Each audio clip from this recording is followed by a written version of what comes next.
Shalom e bem-vindos à Via Rápida Israel, uma frase do hebreu que significa amarás a Israel. Esperamos que vocês fiquem conosco porque nosso professor Dr. Baruch vai compartilhar um estudo expositivo da Bíblia. Dr. Baruch é professor titular no Instituto Zera Avraham, com sede em Israel. Ainda que todas as aulas no Instituto são dadas em hebraico, o Dr. Baruch fica feliz em compartilhar este estudo semanal com dublagem em português. Para mais informações sobre nosso trabalho em Israel, visite nosso site amarasaisrael.org.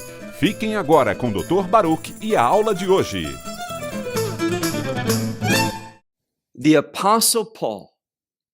O apóstolo Paulo é um servo de Deus e por isso ele é apaixonado. Ele é totalmente comprometido em fazer o que Deus o chama para fazer. A pergunta que você e eu temos que responder hoje é: e quanto a nós?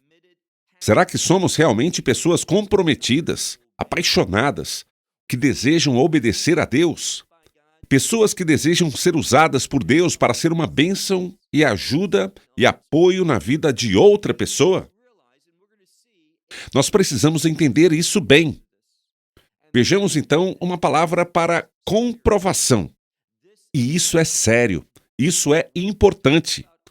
Quando falamos sobre nossa fé e como nós vivemos essa fé, nada é mais importante do que isso enquanto estivermos em nossos corpos neste mundo. Esta deve ser nossa maior preocupação, a prioridade de nossa vida.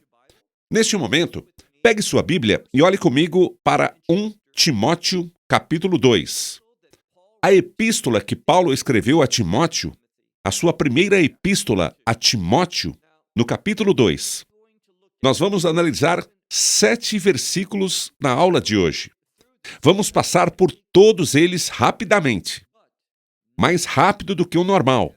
Mas na próxima semana teremos algumas passagens muito significativas para analisar. E embora alguns possam dizer que elas são polêmicas, não são. Veja, algo só é polêmico se você se aproximar do texto e com você tiver um espírito rebelde. Mas se você chegar humildemente, querendo aprender sobre Deus, praticar suas instruções em sua vida e se comprometer com essas instruções, não há nada de polêmico. Não estamos preocupados com como isso será recebido pelo mundo, ou mesmo por outros crentes, porque estamos mais preocupados em como Deus vai pensar em nós ao respondermos às suas instruções. É a Ele que queremos agradar. Lembre-se deste grande versículo de Gálatas, capítulo 1, versículo 10, onde Paulo diz: se eu ainda estivesse tentando agradar aos homens... Aqui ele fala sobre seus modos como fariseu. Antes, ele costumava agradar aos homens, para que pudesse ter mais status, ter mais importância. Mas ele diz: se eu ainda estivesse tentando agradar aos homens, não seria um servo de Deus. Então, pergunte isso a si mesmo. Você não pode mentir para si mesmo e ter sucesso. Você realmente deseja ser um servo de Deus? 1 Timóteo, capítulo 2. Vamos começar com o versículo 1, onde Paulo diz: portanto, a palavra aqui usada denota recomendação. Muitas Bíblias em português usam o verbo exortar, ou seja, é um encorajamento muito grande. Então Paulo diz: portanto, eu recomendo antes de tudo. Nós vemos algo que ele vai nos ensinar que tem prioridade, uma prioridade muito significativa que ele está revelando. Portanto, eu rogo, eu exorto, eu encorajo, antes de tudo, a serem feitas súplicas, orações, intercessões, ações de graça por todos os homens. Lembre-se desta expressão. Eu não acho que isso realmente possa causar confusão. Paulo diz: eu quero que vocês façam disso uma prioridade. Estou exortando vocês a fazerem orações. Claro, por você e por mim, pelo povo de Deus. Que nós façamos orações e súplicas, intercessões, com ações de graças. Para quem? Para todos os homens. Isso significa que são todas as pessoas, homens e mulheres. Então, quem é deixado de fora aqui? A resposta é: ninguém. Paulo usa um termo muito inclusivo. Quando Paulo diz todas as pessoas, é isso que ele quer dizer, que nós devemos orar por todas as pessoas. Depois, ele enfatiza no versículo 2, pelos reis e por todos os que têm autoridade. E você? Está fazendo um bom trabalho nesse sentido? Recentemente eu me converti, mas será que estou realmente seguindo essa advertência da Escritura? Foi Paulo quem a escreveu, mas ela vem de Deus. Todas as mensagens são inspiradas por quem? Pelo Espírito Santo. Então ele quer que a pratiquemos de forma consistente, de forma que oremos por todos aqueles que têm autoridade. E uma das coisas pelas quais devemos orar por eles é que eles se voltem para Deus, que eles governem, que eles usem sua autoridade, lembrando que essa palavra está relacionada a poder. Que eles usem sua autoridade para fins piedosos, para a justiça, para a piedade, para as coisas que agradam a Deus. Mas mesmo assim ele diz, pelos reis e por todos os que têm autoridade. Preste atenção aqui. Nós estamos orando por essas pessoas. Depois ele diz, para que calma e. Algumas Bíblias usam o termo pacífico ou imóvel. Em minha opinião, tem a ver com despretensioso. Ou seja, nós nos esforçamos para viver uma vida que seja silenciosa e despretensiosa, sem tentar chamar a atenção para nós mesmos, sem tentar nos exaltar, mas sim vivermos uma vida simples e tranquila. Ele diz, ore por aqueles que exercem autoridade para que você seja capaz de viver esse tipo de vida. Uma vida tranquila e quieta, que nós mesmos conduzimos. Nós vivemos esse tipo de vida, com toda a piedade e... Depois vem a palavra importância. Eu entendo que algumas traduções usem a palavra honra, mas se você estudar com bastante atenção, ela fala realmente que nós levamos muito a sério a nossa fé. E nossa fé, na maioria das vezes, nos faz levar a viver uma vida simples e despretensiosa, sem chamar a atenção sobre nós mesmos. Muito pelo contrário. Queremos glorificar a Deus. Nós queremos fazer as coisas que tantas vezes os que pertencem ao mundo ignoram. Por isso, pergunte-se a si mesmo, quais são algumas das coisas que estou negligenciando, que eu poderia estar fazendo, que demonstrariam minha fé em Deus, declarando que sou seu servo? Que coisas eu posso fazer para servir a Deus, ser instrumento de ajuda na vida de outras pessoas? Quando você fizer essa oração, eu te garanto que Deus vai começar a abrir seus olhos. Ele vai se mover em seu coração. Eu não vou entrar em detalhes, mas ouvi um testemunho há pouco tempo atrás de uma mulher que entendeu uma coisa. Ela simplesmente não conseguia esquecer o que aconteceu. Havia alguém necessitado e ela decidiu, eu tenho que fazer algo sobre isso.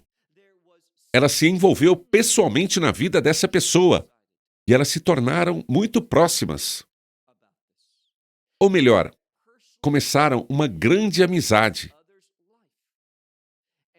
Elas se tornaram amigas muito próximas. Muitas vezes, quando alguém comentava, ela confirmava que estava sozinha. Mas quando decidiu colocar sua fé em ação, pois Deus a levou a abençoar as pessoas, ela se viu desenvolvendo uma amizade duradoura com essa outra pessoa. No final, essa outra pessoa começou a ministrar para ela. É assim que Deus age. Deus reúne as pessoas por uma razão. Agora, novamente, vamos olhar para este texto. nós somos advertidos a levar uma vida pacífica, simples e tranquila com preste atenção, toda a piedade e seriedade, honestidade. Versículo 3. Isso é bom. A próxima palavra é aceitável. Geralmente, quando algo é aceitável para Deus, é agradável para Ele. Mas está escrito simplesmente assim: isso é bom e bem-vindo ou seja, que quer dizer que é bem-vindo por Deus. Em outras palavras, aceitável perante nosso Salvador Deus. Em algumas Bíblias está escrito Deus, nosso Salvador. Tudo bem, estou apenas seguindo a ordem literal. Mas observe o termo perante, que quer dizer, como nós agimos desta maneira, somos trazidos perante Deus. Esta é uma passagem que está nos ensinando sobre sermos levados à presença de Deus, sentindo sua intimidade em nossa vida. Não há nada melhor do que experimentar Deus. E experimentarmos Deus, não quando estamos fazendo nada, quando estamos ociosos, mas sim quando estamos servindo. É mais fácil entender em hebraico porque a mesma palavra para trabalhar, colocar-se a serviço, também pode, frequentemente também é, uma palavra que se refere à adoração. Então, ele diz aqui, pois isso é bom e aceitável perante nosso Salvador Deus que... Agora, olhe o versículo 4. Que todos os homens... Lembre-se de uma coisa. Nós vemos essa expressão no versículo 4, onde está escrito, todos os homens.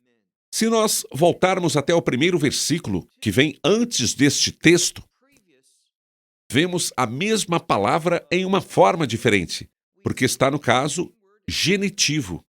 Essa é a única diferença. O caso desta classe gramatical, mas é a mesma raiz para todas as pessoas. Aqui ele diz que todas as pessoas. Isto não está no caso genitivo, mas sim no caso acusativo. Que todas as pessoas. Então, qual é o sujeito deste próximo verbo? É Deus, que ele deseja. Deseja que todas as pessoas sejam salvas e que cheguem ao conhecimento da verdade. Esse versículo tem algumas implicações muito significativas para nós, porque existem pessoas que ensinam que Deus trata somente de um determinado grupo de eleitos. Eles ensinam uma doutrina antibíblica, chamada eleição incondicional. Nós não encontramos essa frase, não encontramos, na minha opinião, passagens que realmente apontam para isso. O que encontramos é um amor imenso, uma graça muito abundante, que pertence a Deus para todas as suas criaturas. Então, eu te pergunto mais uma vez, isso significa que todos vão recebê-la? Não, nem todos a receberão, mas Deus tem esse desejo. É o que está escrito.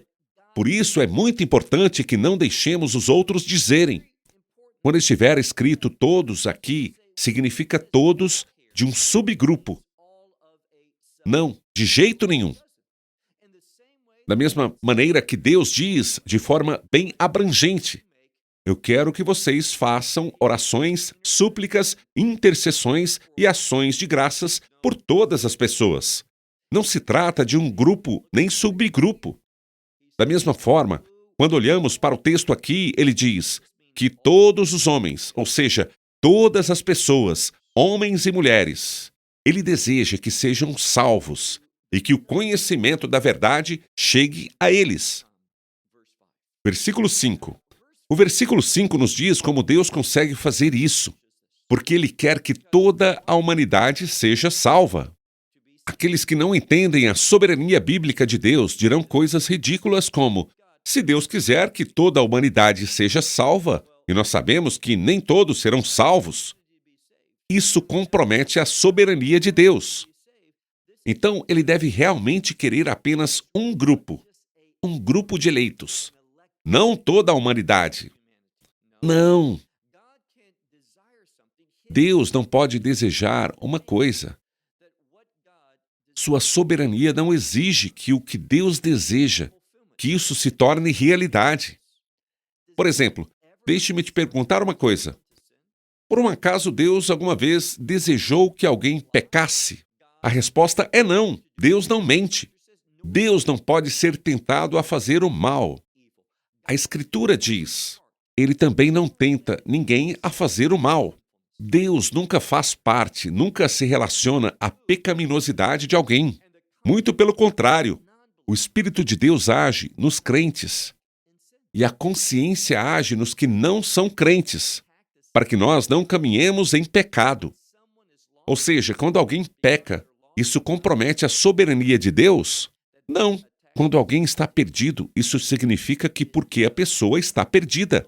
E Deus deseja que todos os homens sejam salvos. Isso compromete a sua soberania? Tolice, de jeito nenhum. Olhe novamente para o versículo 4, onde ele diz que todos os homens, ele deseja que sejam salvos e que o conhecimento da verdade chegue a eles. Agora, no versículo 5, vamos ver o que Deus faz para que isso possa se tornar uma possibilidade. Ele diz aqui, pois um só Deus, e também um só mediador entre Deus e os homens. Então, ele é um mediador entre Deus e os homens. Mas quem é ele? O homem Messias Yeshua. Contudo, algumas pessoas também olham para essa frase e dizem, olha o homem aqui. Veja bem, aqui está simplesmente se falando sobre sua encarnação, o motivo pelo qual ele veio. Ele se tornou carne. Ele era uma pessoa, o Filho de Deus, o Filho unigênito de Deus, nos céus. Ele sempre esteve lá. Nunca houve um momento que ele não estivesse. Mas por causa do desejo de Deus de salvar a humanidade, o Messias, o Filho de Deus, se tornou homem. Então, ele sempre foi Deus. Nunca deixou de ser Deus. Um ponto muito importante. Mas em sua encarnação, ele também se tornou totalmente homem com o propósito de ser o mediador entre Deus e o homem. E este, novamente, é o homem Yeshua HaMashiach, Jesus Cristo que... E observe como ele fez isso, que foi sua mediação. O que ele fez? Diz aqui, que se entregou. Literalmente mas traduzimos por que se entregou como resgate. Isso tem a ver com a redenção, que se entregou para ser a redenção. Por quem? Olha, aquela palavra novamente, por toda. Uma verdade bíblica muito importante. Dessa forma, quando estudamos apenas esses poucos versículos no capítulo 2 de 1 Timóteo, aprendemos uma coisa.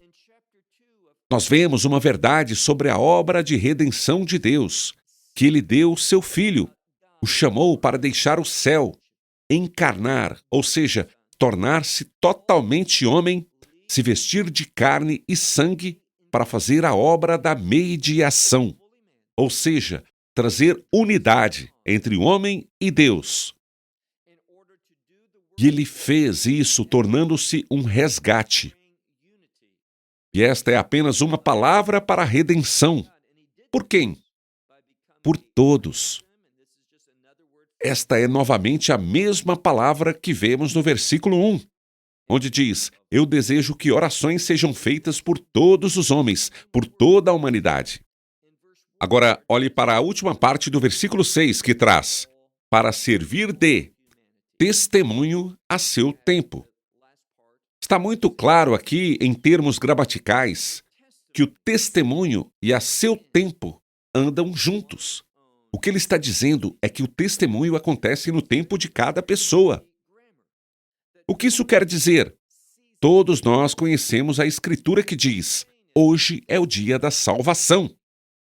Pode ser que este seja o seu dia, que seja o seu momento. Se você ainda não se converteu ao Messias Yeshua, se você não aceitou o que ele realizou no madeiro, derramando seu sangue por seus pecados, para que você possa se tornar um com Deus. E o que isso significa? Relacionar-se com Ele, ter um relacionamento de aliança. É por isso que o Messias é um mediador de uma aliança, uma nova aliança de perdão. Este é o testemunho. Eu sei que algumas Bíblias traduzem isso de forma diferente, mas se olharmos aqui, vemos um substantivo que tem um artigo definido antes dele e que significa o testemunho a seu tempo. Depois, Paulo diz, olhe no versículo 7, com relação a este testemunho, simplesmente falando sobre o Evangelho, ele diz: para isso eu fui constituído. Depois ele usa uma palavra que significa pregador, aquele que prega, que proclama. Paulo diz então: para isso eu fui constituído pregador e apóstolo. E digo a verdade no Messias. Eu não minto. Duas coisas precisam ser ditas sobre essa frase. Em primeiro lugar, quando Paulo diz, estou falando a verdade e eu não minto, isso pode ser aplicado igualmente a duas coisas. Primeiro, o fato de que ele foi nomeado por Deus para ser um pregador e um apóstolo daquele testemunho de Deus a respeito da salvação, referente ao mediador entre o homem e Deus, que derramou e disponibilizou a redenção para toda a humanidade. Então ele está falando a verdade sobre os meios de salvação e também está falando a verdade sobre seu chamado como pregador e apóstolo. Ele diz, estou dizendo a verdade, eu não minto. Depois, esta parte da passagem que vamos concluir hoje, é esta última parte do versículo 7, onde ele diz, um mestre de gentios na fé e na verdade. Agora, aqui não diz um mestre dos gentios, mas simplesmente um mestre de gentios. Então, por que aqui não é como em grego, como está na maioria das Bíblias, fazendo sentido em português como é falado? Da mesma forma que o artigo definido estava lá antes do termo testemunho ou depoimento, porque ele queria tornar específico o testemunho sobre o mediador entre o homem e Deus, Messias e Yeshua, que se entregou para que pudéssemos ter a redenção. Ele foi aprisionado, ele pagou o preço para que pudéssemos experimentar o que Deus disse que ele queria, que toda a humanidade fosse salva. O Messias fez com que isso se tornasse possível. Há uma grande possibilidade que todas as pessoas sejam salvas. Deus não escolheu ninguém para ser condenado.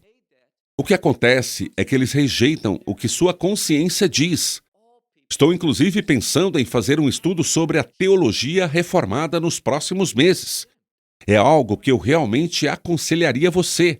A propósito, depois de concluirmos nosso estudo de Mateus em nosso programa semanal de televisão, quando vamos passar por o livro de Romanos.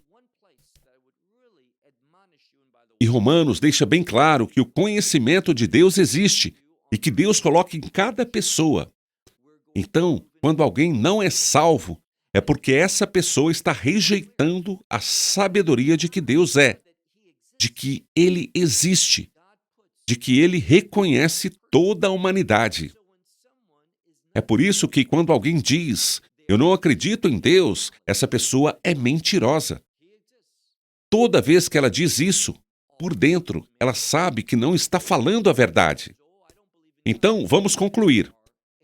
Paulo diz, um mestre de gentios, porque o artigo definido não está lá. Por que o artigo definido não está lá?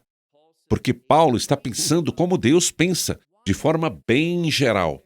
Então ele diz, eu não sou simplesmente mestre para um determinado grupo de gentios, uma nação específica, ou algumas nações, ou uma determinada área geográfica.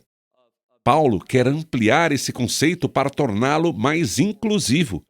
Então ele diz, um mestre de gentios na fé e na verdade.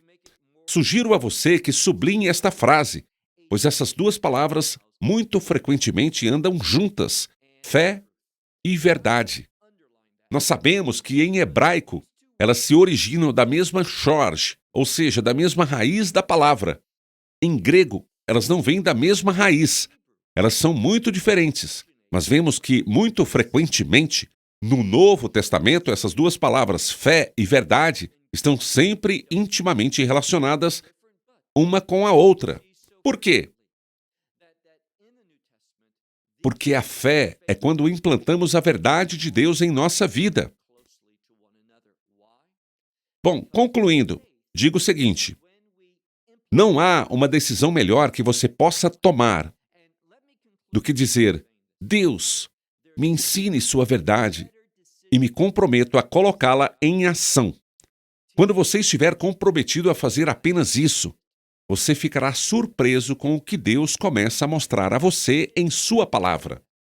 Você vai pegar o texto e você vai entendê-lo como nunca entendeu antes. Porque somente quando tivermos o desejo de obedecer a Deus que veremos que a unção do Espírito opera poderosamente em nossa vida para nos dar esclarecimento de um texto bíblico, nos dar discernimento sobre como colocar a verdade em ação e também para nos tornar conscientes sobre aquilo que Deus gostaria que fizéssemos. Em outras palavras, o que percebemos é comprometer-nos com Deus nos leva à sua vontade, para que possamos fazer a sua vontade. Tudo mais que for necessário para que isso possa se tornar uma realidade, Deus vai fornecer. Então, vamos tomar uma decisão. Neste mês de Tishrei, neste 7º mês do calendário bíblico, um mês de importância, um mês de santificação, vamos nos diferenciar em nome do Messias e Yeshua, de forma a sermos pessoas comprometidas com a vontade de Deus e obedecer à sua verdade. E você ficará agradavelmente surpreso em como Deus honra esse compromisso. Vou fechando por aqui. Até a semana que vem, quando veremos algumas revelações muito interessantes que Deus dá a cada igreja, de forma que essa congregação possa caminhar de maneira ordenada. De forma que o poder de Deus, a provisão de Deus, sejam experimentados por eles. Infelizmente, veremos que muitas congregações, muitos movimentos que se autodenominam das Escrituras, não estejam verdadeiramente comprometidas com o que a palavra de Deus diz. Seja alguém que aceita tudo isso como verdade do céu. Porque é exatamente isso que é. Então, até a próxima semana.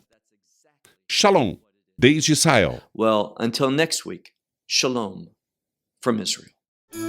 Esperamos que você tenha desfrutado da aula de hoje e que possa compartilhá-la com outros. Te convidamos a participar e nos acompanhar a cada semana, a esta hora e por este canal, em mais um episódio de Amarás a Israel. Para mais informações em português, visite amarasaisrael.org, onde encontrará muitos outros estudos realizados pelo Dr. Baruch. Até a próxima semana. Que Deus, nosso Messias e Yeshua, nosso Senhor Jesus Cristo, te abençoe durante a sua caminhada com Ele. Shalom, desde Israel.